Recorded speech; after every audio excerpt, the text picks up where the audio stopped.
আ ইতিমধ্যে আমি বলেছি আমি শাহবাগে অবস্থিত বারডেম হাসপাতালে কর্মরত আছি সহযোগী অধ্যাপক সার্জারি বিভাগে। তো আমার দীর্ঘদিনের হাসপাতালের অভিজ্ঞতা এবং আমার চেম্বারের অভিজ্ঞতা থেকে আমরা যেটা দেখি, খুব কমন যে রোগীগুলো আসে তারা ডায়াবেটিসের কারণে পায়ের ক্ষত নিয়ে, পায়ের ঘা। মূলত এই পায়ের ঘা, ক্ষত কেন হয়?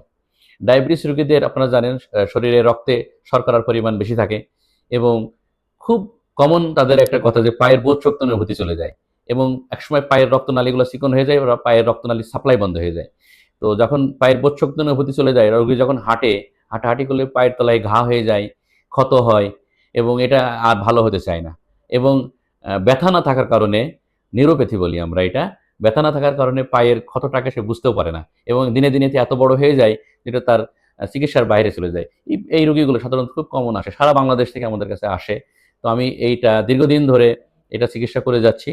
অ্যা ইভেন আপনারা জেনে খুশি হবেন যে অনেক রোগী যারা বাংলাদেশের বিভিন্ন জায়গা থেকে আসছে, যাদেরকে পা কেটে ফেলতে বলা হয়েছে, যাদেরকে আঙ্গুল কেটে ফেলতে বলা হয়েছে।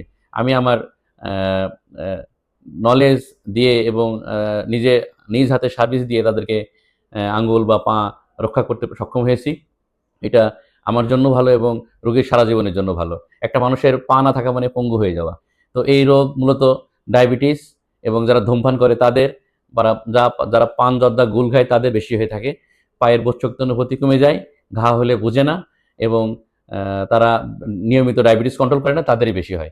সুতরাং এই সমস্ত পেশেন্টগুলো যদি আগে আসে এবং চিকিৎসা নিয়ে থাকে তাহলে এদেরকে খুব ভালো একটা চিকিৎসা দেওয়া যায় এবং তাদের আউটকাম খুব ভালো হয়। আমি অ্যা এই সমস্ত রোগের চিকিৎসার পাশাপাশি আপনারা জানেন আমি দীর্ঘদিন ধরে কোলোরেক্টাল সার্জারিতে কাজ করে আসছি এবং এটা সার্ভিস দিয়ে থাকি। মলদ্বারে সাধারণত ৩ ধরনের রোগ হয়ে থাকে, যেটা অশ্ব-গেজ ভগন্দর বলা হয়।